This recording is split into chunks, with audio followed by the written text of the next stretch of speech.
श्री परमात्मने नमः। भगवान श्री कृष्ण का आशीर्वाद आप और आपके समस्त परिवार पर सदा बना रहे। आप सभी का हर दिन शुभ हो। आप सभी का मेरे YouTube चैनल स्पिरिचुअल जर्नी में हार्दिक स्वागत है। आज के वीडियो में आप रसपान करेंगे पद्म पुराण के पाताल खंड के अध्याय 144 का, जिसमें यम ब्राह्मण संवाद, नरक तथा स्वर्ग में ले जाने वाले कर्मों का वर्णन किया गया है। ऋषियों ने कहा, सूत जी, इस विषय को पुनः विस्तार के साथ कहिए। आपके उत्तम वचनामृतों का पान करते करते हमें तृप्ति नहीं होती है। सूत जी बोले, महर्षियों, इस विषय में एक प्राचीन इतिहास कहा करते हैं, जिसमें एक ब्राह्मण और महात्मा धर्मराज के संवाद का वर्णन है। ब्राह्मण ने पूछा, धर्मराज, धर्म और अधर्म के निर्णय में आप सबके लिए प्रमाण स्वरूप हैं। अतः बताइए, मनुष्य किस कर्म से नरक में पड़ते हैं तथा किस कर्म के अनुष्ठान से वे स्वर्ग में जाते हैं। कृपा करके इन सब बातों का वर्णन कीजिए। यमराज बोले, ब्राह्मण, जो मनुष्य मन, वाणी तथा क्रिया द्वारा धर्म से विमुख और श्री विष्णु भक्ति से रहित है, जो ब्रह्मा, शिव तथा विष्णु को भेद बुद्धि से देखते हैं, जिनके हृदय में विष्णु विद्या से विरक्ति है, जो दूसरों के खेत, जीविका, घर, प्रीति तथा आशा का उच्छेद करते हैं, वे नरकों में जाते हैं।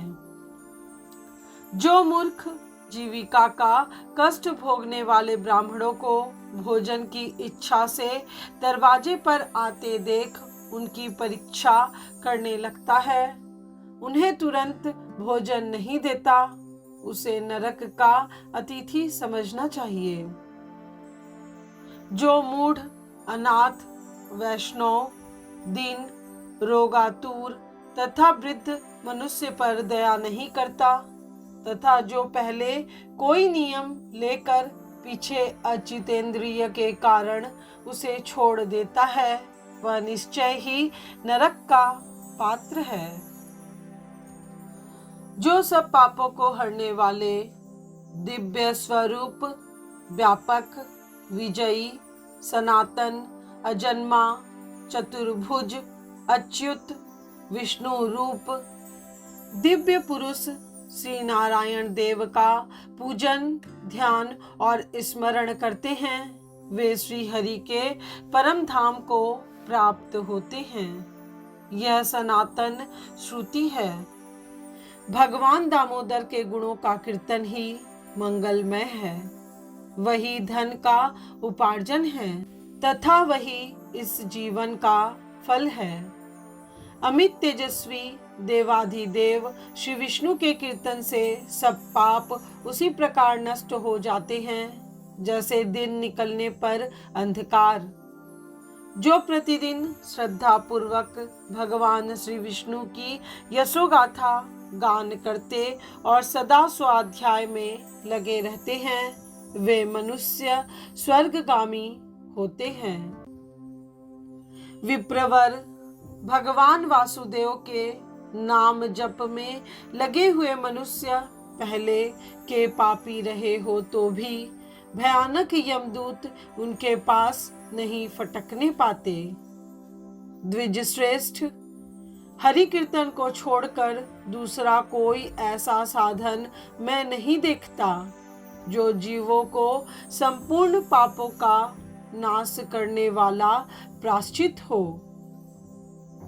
जो मांगने पर प्रसन्न होते हैं, देकर प्रिय वचन बोलते हैं तथा जिन्होंने दान के फल का परित्याग कर दिया है, वे मनुष्य स्वर्ग में जाते हैं। जो दिन में सोना छोड़ देते हैं, सब कुछ सहन करते हैं पर्व के अवसर पर लोगों को आश्रय देते हैं। अपने से द्वेष रखने वालों के प्रति भी कभी द्वेषवश अहितकारक वचन मुंह से नहीं निकालते, अपितु सबके गुणों का ही बखान करते रहते हैं। वे मनुष्य स्वर्ग में जाते हैं। जो पराई स्त्रियों की ओर से उदासीन होते हैं और सत्व गुण में स्थित होकर मन, वाणी अथवा क्रिया द्वारा कभी उनमें रमण नहीं करते, वे मनुष्य स्वर्गगामी होते हैं। जिस किसी कुल में उत्पन्न होकर भी जो दयालु, यशस्वी, उपकारी और सदाचारी होते हैं, वे मनुष्य स्वर्ग में जाते हैं। जो व्रत को क्रोध से, लक्ष्मी को डाह से, विद्या को मान और अपमान से, आत्मा को प्रमाद से, बुद्धि को लोभ से, मन को काम से तथा धर्म को कुसंग से बचाए रखते हैं, वे मनुष्य स्वर्गगामी होते हैं। विप्र जो शुक्ल और कृष्ण पक्ष में भी एकादशी को विधि पूर्वक उपवास करते हैं, वे मानो स्वर्ग में जाते हैं। समस्त बालकों का पालन करने के लिए जैसे माता बनाई गई है तथा रोगियों की रक्षा के लिए जैसे औषध की रचना हुई है, उसी प्रकार संपूर्ण लोकों की रक्षा के निमित्त एकादशी तिथि का निर्माण हुआ है।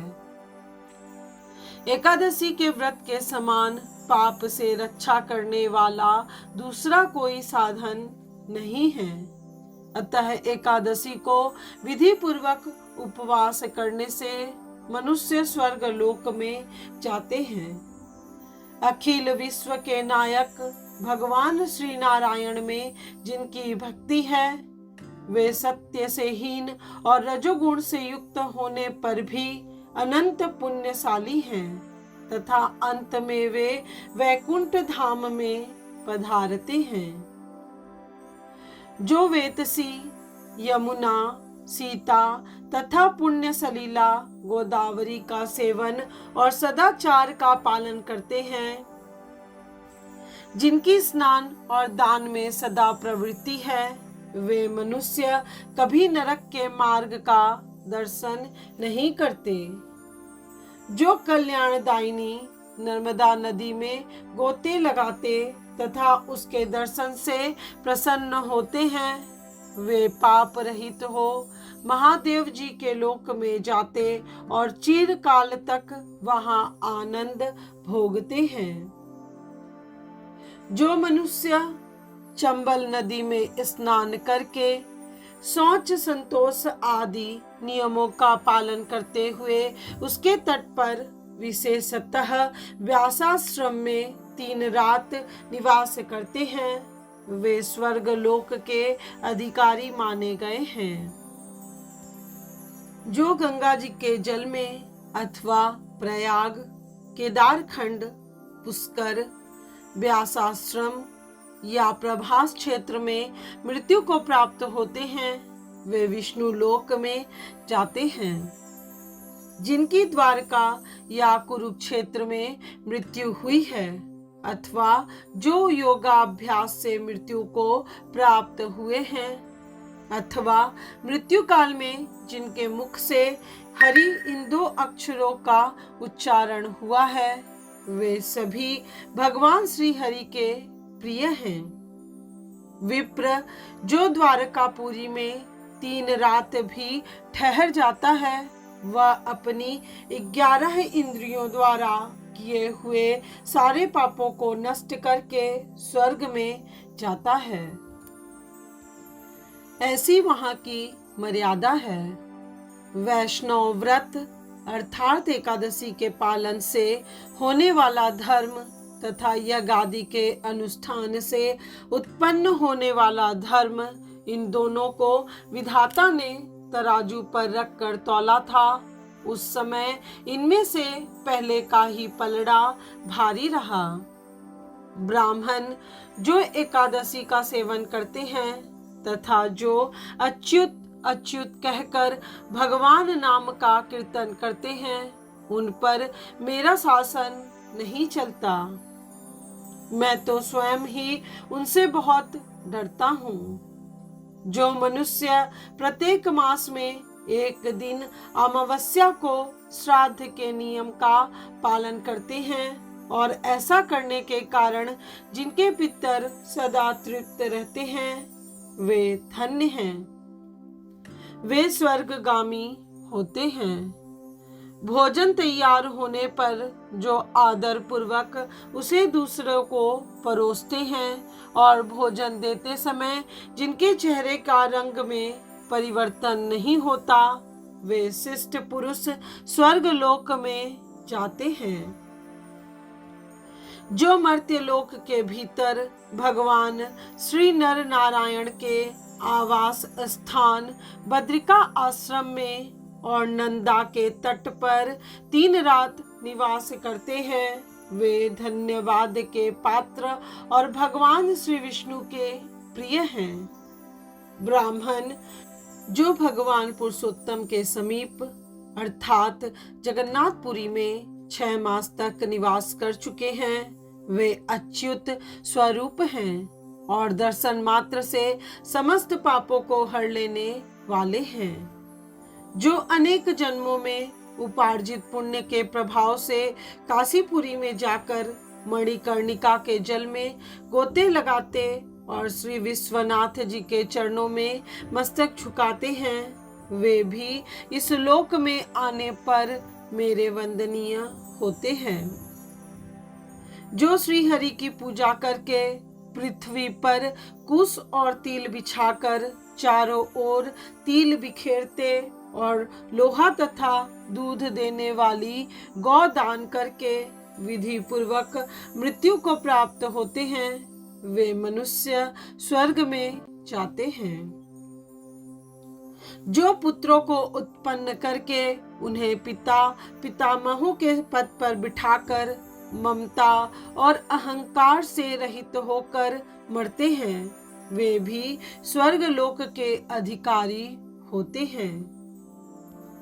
जो चोरी डकैती से दूर रहकर सदा अपने ही धन से संतुष्ट रहते हैं अथवा अपने भाग्य पर ही निर्भर रहकर जीविका चलाते हैं, वे मनुष्य स्वर्गगामी होते हैं। जो स्वागत करते हुए शुद्ध पीड़ा रहित मधुर तथा पाप रहित वाणी का प्रयोग करते हैं, वे लोग स्वर्ग में जाते हैं। जो दान धर्म में प्रवृत्त तथा धर्म मार्ग के अनुयायी पुरुषों का उत्साह बढ़ाते हैं, वे चिर काल तक स्वर्ग में आनंद भोगते हैं। जो हेमंत ऋतु में सूखी लकड़ी, गर्मी में शीतल जल तथा वर्षा में आश्रय प्रदान करता है, वह स्वर्ग लोक में सम्मानित होता है। जो नित्य नैमित्तिक आदि समस्त पुण्य कालों में भक्ति पूर्वक श्राद्ध करता है, वह निश्चय ही देवलोक का भागी होता है। दरिद्र का दान, सामर्थ्यशाली की क्षमा, नौजवानों की तपस्या, ज्ञानियों का मौन, सुख भोगने के योग्य पुरुषों की सुखेच्छा निवृत्ति तथा संपूर्ण प्राणियों पर दया, ये सतगुण स्वर्ग में ले जाते हैं। ध्यान युक्त तप भव सागर से तारने वाला है और पाप को पतन का कारण बताया गया है। यह बिल्कुल सत्य है, इसमें संदेह की गुंजाइश नहीं है। ब्राह्मण स्वर्ग की राह पर ले जाने वाले समस्त साधनों का मैंने यहाँ संक्षेप से वर्णन किया है। अब तुम और क्या सुनना चाहते हो? ये था पद्म पुराण के पाताल खंड का अध्याय 144। उम्मीद करती हूँ आने वाले वीडियो में आप पद्म पुराण के पाताल खंड के अध्याय 145 को अवश्य सुनेंगे, जिसमें तुलसी दल और अश्वत्थ की महिमा तथा वैशाख महात्म्य के संबंध में 3 प्रेतों के उद्धार की कथा का वर्णन किया गया है। आज का वीडियो आपको पसंद आया हो तो वीडियो को लाइक, शेयर और सब्सक्राइब कीजिए। साथ ही कमेंट बॉक्स में ओम नमो नारायण जरूर लिखिएगा।